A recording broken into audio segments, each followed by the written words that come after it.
was in my room by myself, listening to music, as I'm writing a paper for my English professor that I should have done weeks ago, but procrastination got the best of me. It is the end of the semester. You really didn't need to be on campus. So the 4 other people in my suite have decided to leave to go home. I love the peace and quiet. I took this alone time to really enjoy being alone and savoring it. I never knew how quickly the tables would turn. As I yelled my heart out in the empty space, I never realized a man pulled up outside and got out of his black Honda. He was a tall man who wore black from head to toe, like he was Batman. The difference is that he doesn't want to save people. As the black figure walks into the building, he is stopped by the security woman, who was never expecting a man like him to walk in. He doesn't hesitate or speak. He lets off a shot. In just a mere 3 seconds, the building was in panic. Now the security lady is on the floor, bleeding out. The creature moves swiftly, floor by floor, taking any lives or souls he could grab. I was unaware of any of the things going on outside the world on my headphones. I've developed a habit of unlocking the door. When I leave my room to fill my water bottle, it just seems that today I wasn't paying attention and let the door close without previously unlocking it. When I finished filling my cup, I made my way back to the door to realize that the door won't open. A ding comes from the elevator. The doors open slowly, almost like this was a special scene in a scary movie. But this is real. The shadow figure makes eye contact with me and smiles like it's the last thing I'll ever see. I ran as fast as I can, as far as I can. I am currently hiding in the laundry room on another floor. I just heard the elevator ding, and I hear footsteps coming my way. Mom, I love you.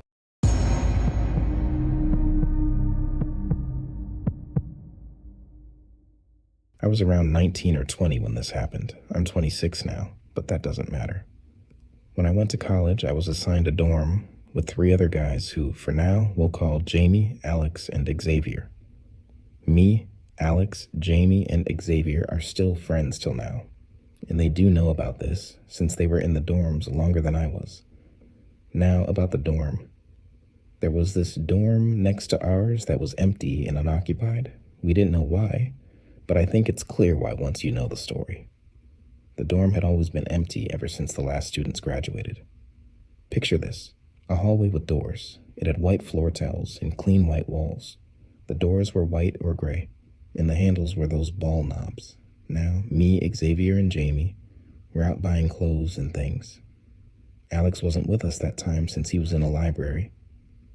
He was a bit of a geek, I'll give you that, so he often spent his time in the library. One night, it was around 6-something, and I was the first to go home because the other 2 had other plans.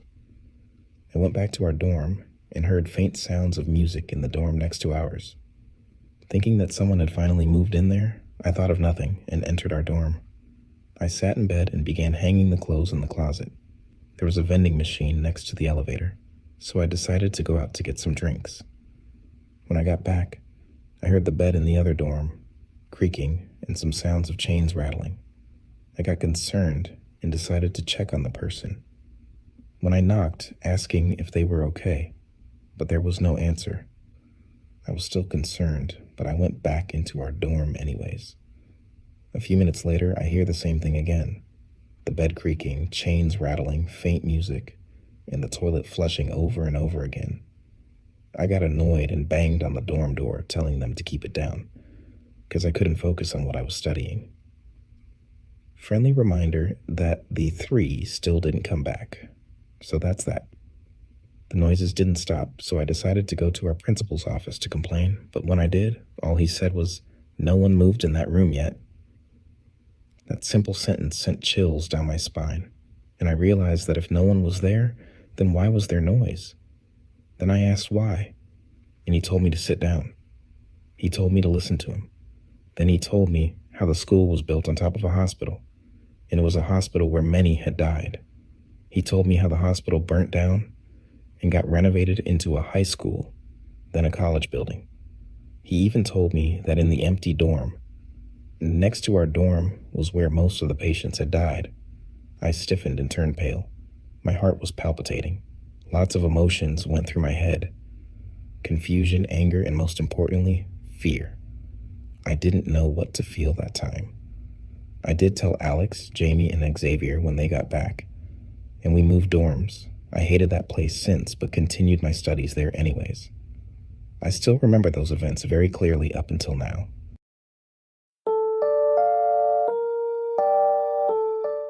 In the year 2006, I was enrolled in a 4-year college. My roommate Tom hailed from London, England. Despite our divergent majors, he in nursing and I in graphic design, we found enjoyment in each other's company.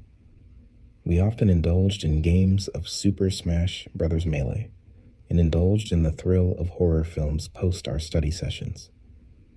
However, our academic pursuits left us unable to aid one another with homework. One rainy night, as I prepared to retire for bed, I informed Tom of my intention. Engrossed in his studies and laden with assignments, Tom remained awake. Okay then, good night, he acknowledged. I drifted into sleep swiftly, only to be jolted awake by a resounding thud. In the dimness, I discerned Tom standing by my bedside. "Can I assist you?" I inquired. Tom, hands concealed behind his back, responded, "I was merely checking on you." Flicking on the lamp, I was met with a ghastly sight, a bloodied knife in Tom's possession, and a prone figure on the floor, bathed in crimson. My scream pierced the silence of the dormitory, echoing through its corridors. The intruder lay motionless, his life extinguished by multiple stab wounds, his vacant gaze fixed upon me, inducing a wave of nausea. Tom cautioned, "The police will arrive imminently. Your outcry may draw unwanted attention." True to his words, the authorities soon materialized, summoned by the cacophony. Interrogating Tom, they sought elucidation on the night's events. Aghast, I realized the sinister intentions of the deceased, the firearm and pills nestled within his waistbag, potent tools of coercion. Tom, plagued by restlessness, had espied a figure ascending a ladder to the upper floors. Armed with a knife for self-defense, he preempted the impending threat. It dawned upon me that we narrowly escaped a harrowing fate. Subsequently, Tom faced repercussions for his possession of a lethal weapon on campus, leading to his expulsion. As for the intruder, his lifeless form was removed from the premises. Since then, Tom vanished from my life, relegated to the annals of memory. Despite the ordeal, I persevered in my academic pursuits, navigating the halls of that college with a newfound vigilance.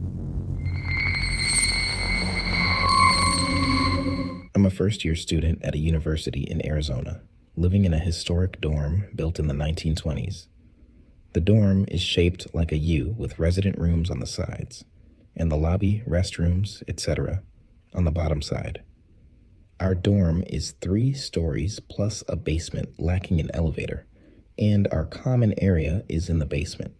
I'll recount these events in the order they happened, and will update if needed. Before delving into specific events, I'll address 2 consistent occurrences.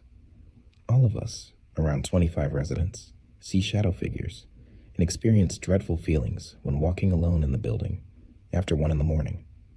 Also, small electronics, phones, laptops, iHomes, etc., turn on or off by themselves while in the building. For the first month or so, I left my laptop plugged in, off, and open on my desk at night. Twice a night, I'd wake up to the fan on my laptop whirring and the screen turning on to the login page. Thinking it was a power surge, I kept turning it off and started unplugging it when I got into bed. Yet, about every other day, I'd still wake up to the laptop whirring and the screen displaying the login page. This happened to a few other residents on my floor as well. I had to start keeping my laptop in my backpack overnight and only using it during the day, when it wouldn't matter if it turned on for no reason. I moved into the dorm a week early, with only about 20 other residents living there. Since I lived on the 3rd floor, and most others lived on lower floors, I often found myself alone in the restroom while showering or getting ready for bed, most nights around 10:30 or 11.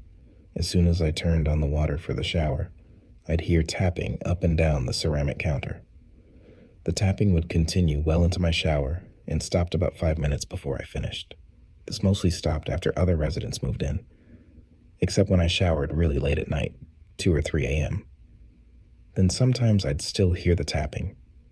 Right before Thanksgiving recess, around 2 a.m., my friend Alice and I were in Jake and Matt's room in the basement.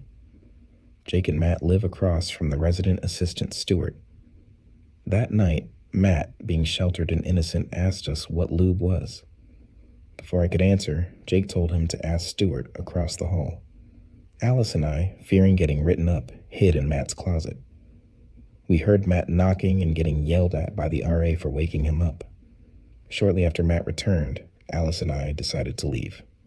As we exited, Jake loudly called out, "Hey, Stuart!" Still wary of getting in trouble, Alice and I sprinted towards the stairwell to go upstairs. As I ran up the stairs, I heard, "Maddie, Alice!" in Stuart's very distinctive voice. I kept running and then texted Jake when I reached my room. The conversation went something like this. M. "Hey, that was kind of a dick move. You yelling at the RA's door when we left?" J. "Why? He didn't even come out of the room." M. "Bullshit," he yelled after us. J. "No, he definitely didn't." Knowing Jake would lie for a prank sometimes, I texted Alice asking if she heard Stuart yell after us. She said no, she hadn't heard anything. That definitely freaked me out. I made a point not to be in the basement after midnight until after Thanksgiving. On April 19th at 12, I suddenly got very sick. Vomiting, sore throat, the works. I asked Sasha to grab me some cough drops from the corner store. While she was gone, I fell asleep. About 3 hours later, I was awoken by someone pounding on my door. Not knocking, but pounding, causing the door to shake in its frame and the knob to turn. Keep in mind, A, if it's a resident assistant, they would introduce themselves through the door after knocking, and B, none of my roommates were there. I texted Sasha and asked why she was being so aggressive, but she quickly replied that she was in class. Terrified, I just lay in my bed and waited until the pounding stopped. I then quickly fell back asleep, thinking that if it was another friend, I would wake up to a text. When I woke up, I had no texts or calls. When asked, all my friends said they weren't even at the dorm. Lastly, late one night, my friend Lexi was walking down the hall and up the same stairwell as in the previous story when she insists she heard Stuart E. walking behind her. Stuart has a unique shuffle when wearing slippers. Lexi, looking behind her and seeing no one, started up the stairs when she says she heard, "If asterisk, asterisk, asterisk, asterisk." T, shouted in her ear in Stuart's voice. Let it be noted that Stuart was home for his mom's birthday that night,